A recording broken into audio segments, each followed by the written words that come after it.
Selamat datang di channel saya Serangga Gatal. Jangan lupa di subrek, like and share. Mimin doakan semoga kita sehat semua. Oke, kita mulai. Langit cerah dan tidak berawan. Di bawah langit, di sekitar sosok tinggi Sui, ada aliran guntur dan hujan ringan yang deras dari segala arah, membuat sosoknya menyilaukan dan ilusi. Begitu Anda memasuki roda spiritual, itu berarti melangkah ke ujung jalan spiritual.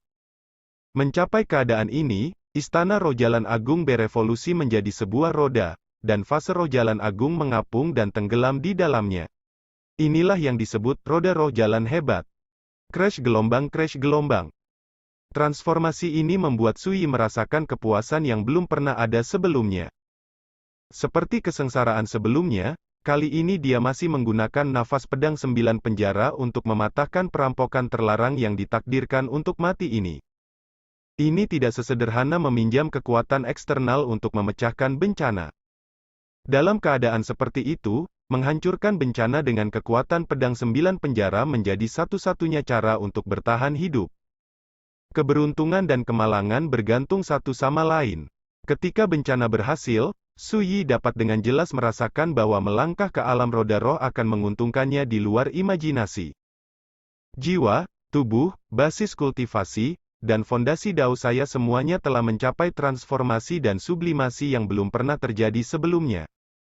Satu pedang, mematahkan perampokan, mata berdarah dari 9 Nether Cross dipenuhi dengan keterkejutan. Sui tidak hanya tidak mati, tetapi dia juga menghancurkan bencana tabu dengan pedangnya dan menerobos kerajaan. Gagak kecil, akhirnya kamu muncul.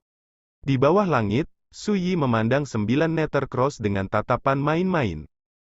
9 gagak Nether terdiam beberapa saat, lalu menghela nafas pelan. Saya tidak menyangka bahwa kekuatan mantra hati gelap suara gelap tidak akan memengaruhi suasana hati makhluk kecil seperti Anda. Bencana tabu seperti itu tidak bisa membunuhmu. Sayapnya memiliki kilau dingin dan gelap, misterius. Berbicara, Jiuyu Nether Crow melirik pusaran di kejauhan, dan berkata dengan nada dingin, jika tebakan kursi ini benar, apakah keluarga Cui yang memintamu untuk datang? Sui menggelengkan kepalanya dan berkata, salah, aku ingin bertemu denganmu. 9 gagak Netherworld bertanya dengan curiga, mengapa kamu ingin melihat kursi ini? Dia merasa bahwa pemuda berjubah muda ini penuh dengan keanehan. Dunia menyebutmu burung yang tidak menyenangkan, melambangkan bencana dan kekacauan, jadi aku ingin melihatnya sendiri. Ketika Sui berbicara, dia sudah melangkah ke dalam kehampaan dan jatuh ke puncak tebing. Apakah kamu ingin mengobrol dengan baik? Dia meletakkan tangannya di belakang punggungnya, dan sikapnya tenang, dan sikapnya yang tenang membuat 9 Nether Cross merasa semakin aneh dan salah. Jangan bicara tentang biksu spiritual di dunia ini, hanya kaisar itu, siapa yang tidak takut ketika mereka melihatnya? Tapi pemuda ini berbeda. Dia terlalu tenang. Apa? 9 gagak Nether bertanya. Bicarakan tentang dari mana Anda berasal dan mengapa Anda ada di sini. Sui mengeluarkan kendi dan menyesapnya. Ternyata Anda ingin menanyakan asal-usul kursi ini. 9 gagak Nether tiba-tiba tertawa, suaranya serak dan menghina, pria kecil, apakah menurutmu kursi ini akan memberitahumu? Sui tersenyum dan berkata, ada lebih dari 100 tempat terlarang di kota kematian, di antaranya hanya ada 9 tempat terlarang paling berbahaya, termasuk malapetaka dan kekacauan. Daksu, jika tebakanku benar, kamu gagak kecil pasti datang dari salah satu dari 2 tempat terlarang ini. Pupil berwarna darah 9 Nether Crow berkedip-kedip, dan berkata, saya tidak menyangka bahwa hal kecil seperti Anda akan benar-benar mengetahui beberapa hal tentang kota kematian. Sayangnya, Anda ditakdirkan tidak bisa menebak. Sui mendengus dan berkata, kalau begitu, tahukah kamu bagaimana Blood Moon Divine Sovereign meninggal di kota kematian? Siapa Bone King yang jatuh ke dalam kegelapan, di penjara, dan pohon anggur iblis yang mencapai langit itu, bagaimana bisa menempati ibu kota Ming kecil? 9 gagak Nether jelas terkejut dan berkata, kamu tahu rahasia ini? Melihat ini, dia hanya bisa menghela nafas. Bagaimana mungkin dia tidak tahu bahwa ketika Master Pedang Xuanjun melakukan perjalanan ke dunia bawah, dia menggunakan pedangnya untuk memasuki kota kematian? Selain itu, keraguan berputar bahwa rahasia yang Sui lempar sekarang kemungkinan besar adalah apa yang dia lakukan sejak awal. Ingin tahu jawabannya? Ya, sebagai ganti asalmu. Sui berbicara. Sui tersenyum dan berkata dengan penuh arti, lupakan saja, karena kamu tidak ingin berbicara sekarang, aku tidak segan-segan, tetapi aku yakin kamu akan mengambil inisiatif untuk menemuiku di masa depan. Dia berkata kepada si berputar, ayo pergi. Suara itu masih bergema, dia telah melangkah ke arah Violet City. Itu tanda hubung. Pusaran itu menemaninya, seperti air terjun rambut putih yang berkibar, anggun dan halus. Keduanya terpisah.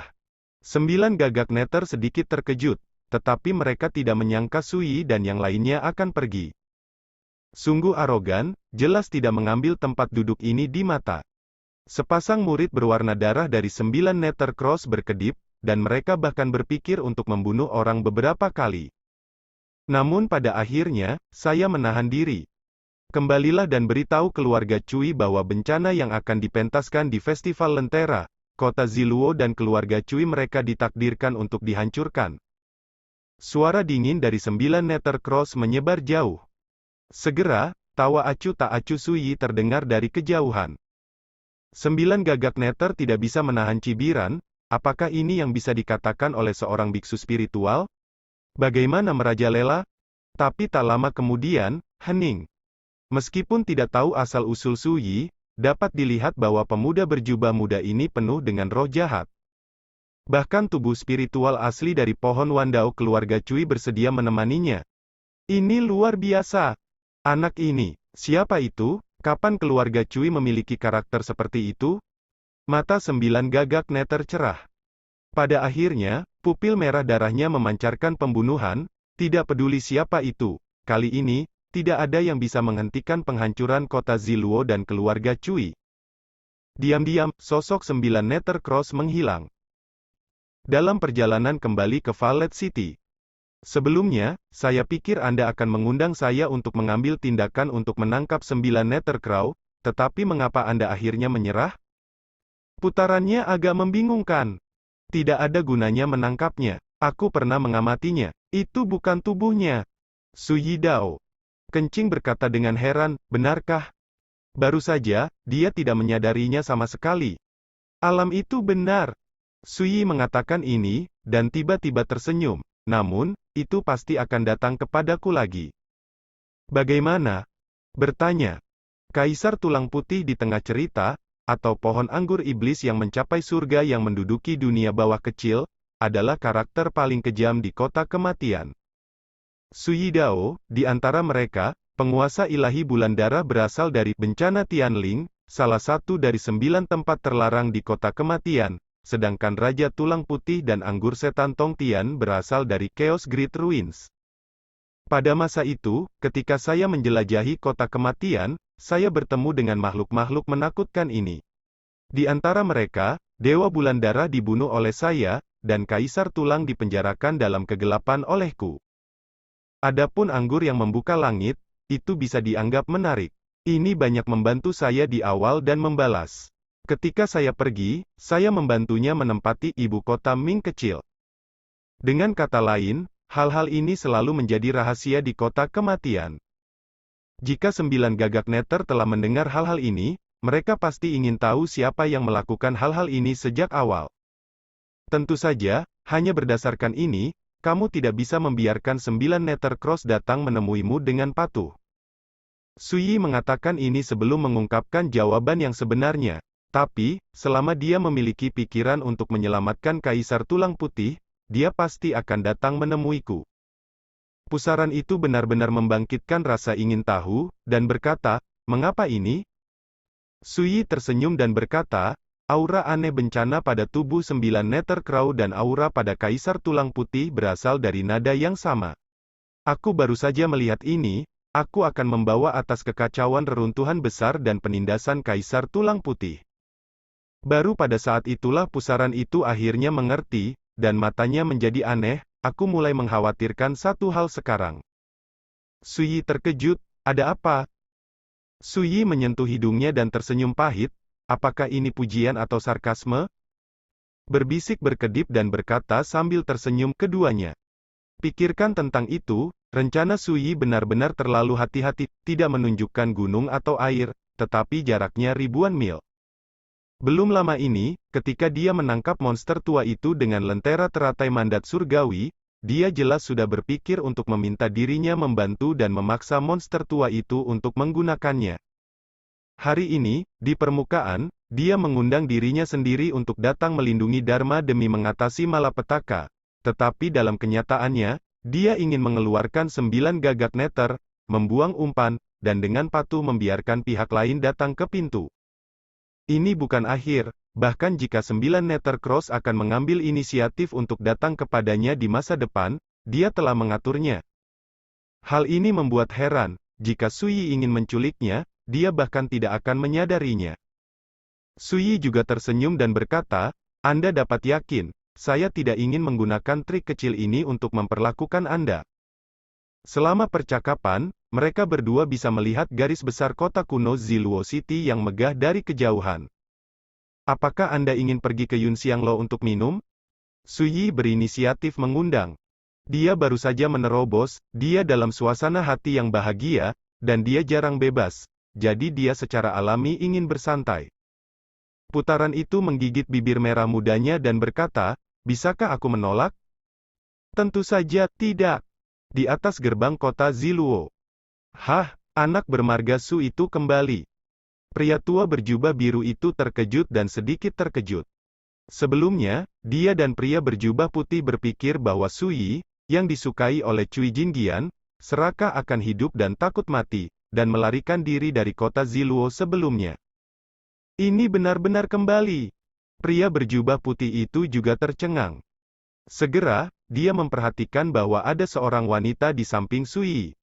Meskipun dia tidak bisa melihat wajahnya dengan jelas, dia kagum dengan pesona dan temperamennya, dan matanya tidak bisa tidak kesurupan. Apakah ini peri yang datang dari surga? Sebagai kaisar, pria berjubah putih telah melihat banyak keindahan tiada taraf, tetapi ini adalah pertama kalinya dia melihat seorang wanita dengan temperamen yang begitu menakjubkan. Rambut putih seperti salju, halus seperti peri. Siapa wanita itu? Pria tua berjubah biru itu juga kagum. Namun, sekeras apapun dia berusaha, dia tidak bisa melihat wajah wanita itu dengan jelas. Dia memiliki temperamen yang halus, penampilannya diselimuti cahaya redup, seperti mimpi. Sampai Su Yi berjalan ke kota berdampingan dengan Paoso, dan menghilang ke jalan di kejauhan. Pria berjubah putih itu bangun seperti mimpi, mengerutkan kening dan berkata, saya tidak melihatnya, anak laki-laki bermarga Su ini sangat cantik, tetapi dia melakukan ini, bukan? Memenuhi niat Jinggian. Pria tua berjubah biru itu berkata dengan ekspresi rumit, mengolok-olok bunga itu salah. Tetapi bisa jadi kamu, bagaimana kamu harus memilih dalam menghadapi keberadaan seperti peri? Pria berjubah putih itu terdiam. Meskipun keduanya adalah kaisar keluarga Cui, mereka belum pernah melihat pusaran, dan tentu saja mereka tidak tahu bahwa yang mereka bicarakan saat ini adalah bahwa mereka dihormati oleh Cui mereka keluarga selama beberapa generasi. Su Ling Zun. Lihat, siapa itu? Tiba-tiba, ekspresi lelaki tua berjubah biru itu sedikit berubah, dan dia melihat ke cakrawala yang jauh. Raja. Mata pria berjubah putih itu memancarkan cahaya, yang menangkap jiwa. Su Yi dan Pura, yang baru saja memasuki gerbang kota, juga berhenti pada saat ini dan menoleh untuk melihat ke atas. Saya melihat langit di kejauhan, satu demi satu sosok menakutkan meraung menuju kota Ziluo. Mereka adalah pria parubaya dengan jubah merah dan mahkota bulu serta kaki di atas awan keberuntungan. Seorang lelaki tua berkepala botak dan berjanggut putih memegang tongkat bambu. Seorang wanita pembawa pedang mengenakan pakaian warna-warni dengan sanggul tinggi. 4 orang terlihat berbeda, tetapi napas di tubuh mereka menghancurkan bumi, menunjukkan kekuatan kaisar yang menakutkan. Boom! Di tembok kota, pria berjubah putih dan pria tua berjubah biru mengerutkan kening.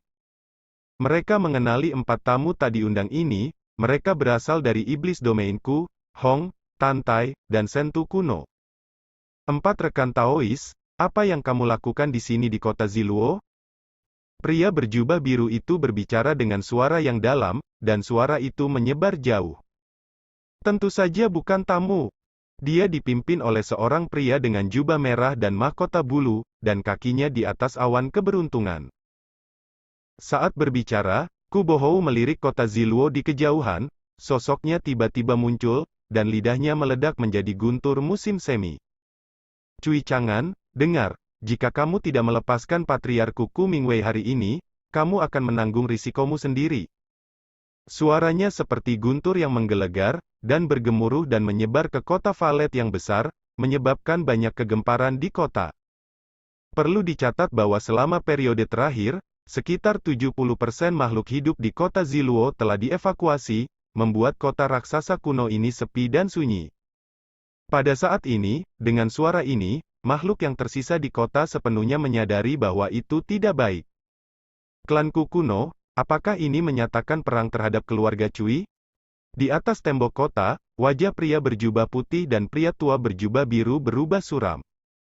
Di dalam gerbang kota, Suyi mengangkat alisnya sedikit, dan mungkin menduga bahwa keempat kaisar dari kekuatan yang berbeda ini menekan keluarga Cui. Tekanan adalah wajar untuk menegosiasikan kondisi. Kemungkinan untuk menyatakan perang dengan keluarga Cui juga tidak dikesampingkan. Rekan Taois, saya ingin menghindarinya untuk sementara waktu. Berbisik pelan. Dia bersumpah sejak lama bahwa dia tidak akan ikut campur dalam semua masalah keluarga Cui. Suyi memikirkannya dan berkata, aku bersamamu. Mengembara sejenak, dia berkata, bukankah kamu mengatakan bahwa kamu ingin membantu keluarga Cui menyelesaikan bencana? Suyi berkata dengan santai, pertempuran ini ditakdirkan untuk gagal. Tidakkah kamu melihat orang-orang itu bahkan tidak berani memasuki gerbang kota? Aku tidak punya waktu untuk menonton kesenangan di sini. Karena itu, dia sudah berjalan menuju kota. Kencing melihat pemandangan di luar kota, dan setelah mengingat kata-kata Suyi, dia tidak bisa menahan diri untuk tidak mengerutkan bibirnya dan tersenyum dan mengikuti. Tak lama setelah keduanya memasuki kota, petinggi keluarga Cui yang dipimpin oleh Cui Chang'an, kepala keluarga Cui, semua muncul di dekat gerbang kota. Yang membuat Suyi terdiam adalah ketika dia tiba di Yunxianglo dan berencana untuk minum, restoran yang terkenal di 6 alam itu tidak buka. Dalam keputusasaan, dia hanya bisa kembali ke keluarga Cui dengan putaran. Jin Luo Dongtian. Suyi duduk bersila di bawah 1000 pohon dan bermeditasi. Dia baru saja berhasil melewati malapetaka hari ini dan memasuki alam roda roh. Yang harus dia lakukan sekarang adalah mengkonsolidasikan jalannya. Adapun putarannya, dia telah kembali ke pohon Myriad Dao. Waktu terus berjalan. Sampai larut malam, ketika Suyi bangun dari meditasi, dia melihat Cui Chang'an telah tiba dan berdiri tidak jauh. Melihat Suyi membuka matanya, Cui Chang'an tersenyum dan mengucapkan selamat kepada Paman Su karena telah mencapai alam roda roh hari ini. Suyi mengambil kursi rotan, berbaring dengan malas, mengeluarkan sebotol anggur, dan sambil minum, berkata, oke, saya tahu Anda tidak di sini hanya untuk memberi selamat kepada saya lingkungan. Katakan padaku, bagaimana kamu berbicara dengan pasukan itu hari ini? Sekarang, jika kamu benar-benar berjanji, bahkan jika kamu dapat melewati kesulitan pada hari festival Lentera, fondasi jangka panjang keluarga Cuiku akan selesai cepat atau lambat. Suara itu tidak bisa menyembunyikan kemarahannya. Suyi tertawa dan berkata, itu normal. Menurut saya, tidak peduli apakah Anda setuju dengan kondisi itu atau tidak, mereka pasti tidak akan berhenti di situ. Lagi pula, bahkan 9 Nether Cross muncul seperti ini. Waktu, dari sudut pandang klan kuno itu, keluarga Cuimu. Kekalahan sudah ditentukan. Cui Chang'an mengangguk. Dia secara alami tahu betapa parah dan berbahayanya situasi keluarga Cui sekarang. Ngomong-ngomong, apakah Paman Su melihat 9 Nether Cross hari ini? Cui Chang'an bertanya. Sampai jumpa. Suyi mengangguk, aku mungkin sudah menebak dari mana asalnya, dan kekuatan Dao macam apa yang dikendalikannya, jika ia mengambil kesempatan untuk membuat gelombang selama festival 10.000 lentera, itu memang akan membuat kota Ziluo jatuh ke dalam kekacauan, dalam krisis besar. Kulit Cui Chang'an sedikit berubah, dan berkata, bisakah Paman Su memiliki cara untuk menghadapinya? Begitu kata-kata itu keluar, dia menyadari ada sesuatu yang salah dan menjelaskan, aku tidak meragukan kemampuanmu, Paman, tapi dia, seorang tokoh kerajaan yang bertanggung jawab atas otoritas Cui, gugup pada saat dia mengatakan sesuatu yang salah, yang membuat Sui tertawa untuk sementara waktu. Dia melambaikan tangannya dan berkata, oke, kenapa aku peduli tentang ini? Denganku di sini, 9 meter cross tidak bisa membuat banyak gelombang. Kata-kata hambar dan santai, mengungkapkan kesombongan dan penghinaan mutlak. Cui Changxin menjadi tenang dan berkata, Paman Su, ketika festival Lentera datang, bagaimana keluarga Cui kami harus bekerja sama dengan Anda? Sui berpikir sejenak dan berkata, berapa banyak penduduk yang masih ada di kota Ziluo ini? Kurang dari 30%. Ketika Cui Chang'an mengatakan ini, dia tidak bisa menahan diri untuk tidak menghela nafas. Saya menduga bahwa setelah acara hari ini, satu-satunya orang yang tersisa di kota pasti akan semakin banyak pergi. Ketika festival Lentera datang, kota Ziluo yang besar, saya khawatir itu harus diubah menjadi kota kosong. Di masa lalu, kota Ziluo adalah kota raksasa terkemuka di 6 kerajaan. Sebagai penguasa kota Ziluo, keluarga Cui juga mendapat banyak manfaat darinya, dan dapat memperoleh kekayaan besar dan sumber daya budidaya dari berbagai bisnis. Namun baru-baru ini, dengan evakuasi sejumlah besar penduduk, kota Ziluo telah ditinggalkan hingga titik yang sangat mengerikan untuk dilihat. Cui Chang'an tidak bisa menghentikannya. Bagaimanapun, bagi penduduk kota, jika mereka pergi sekarang, mereka akan memiliki kesempatan untuk hidup kembali di masa depan. Jika mereka tidak pergi sekarang, jika kota Valet dihancurkan, maka mereka ditakdirkan untuk dikuburkan bersama mereka. Kota kosong adalah yang terbaik. Mata Sui dalam, ketika saatnya tiba, musuh asing yang berani mengambil kesempatan untuk menyerang tidak akan membiarkan mereka melarikan diri. Omong-omong, dia memandang Cui Chang'an dan berkata, jika kamu ingin bermain, mainkan saja yang besar, masuk ke dalam kendi untuk menangkap kura-kura, dan bunuh dia tanpa pergi. Sepotong baju besi. Cui Chang'an dikejutkan oleh usulan berani Sui. Tapi semakin dia memikirkannya, semakin dia merasa bersemangat, dan darahnya seolah mendidih. Selama periode waktu ini, keluarga Cui terganggu oleh masalah internal dan eksternal, dan angin dan hujan genting, yang membuat Cui Chang'an merasa tertekan dan marah. Dan jika kamu bisa mengambil musuh asing itu dalam satu pot selama festival Lentera, itu akan lebih baik. Selain itu, setelah perang ini, keluarga Cui dapat menggunakan kekuatan perang ini untuk membalas dengan cara mereka sendiri, dan menemukan kekuatan kuno itu untuk membantai mereka. Tapi segera, Cui Chang'an menjadi tenang. Dia sangat jelas bahwa meskipun proposal Sui bagus, itu juga membutuhkan pengambilan risiko besar. Jika terjadi kesalahan, kota Ziluo akan jatuh, belum lagi keluarga Cui mereka juga akan menderita pukulan yang tidak terduga.